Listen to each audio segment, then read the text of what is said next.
Hello friends, in today's video I'm gonna be walking through how to take attendance in Zoom. But before getting started this video, make sure to subscribe. How to 1 minute. So open Zoom web portal and log in into your Zoom account and click on my account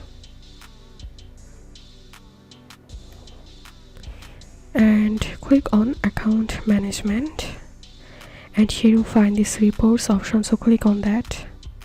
To work with Zoom attendance, you will need to upgrade your Zoom account. Okay, now select here an option. You can select usage or meeting. So I'm clicking here usage, and now select the date range and click on search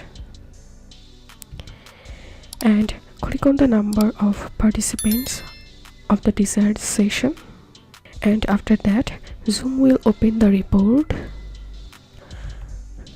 Then select the appropriate export option and you can export the report by clicking on export. So this was the way we can take attendance in Zoom.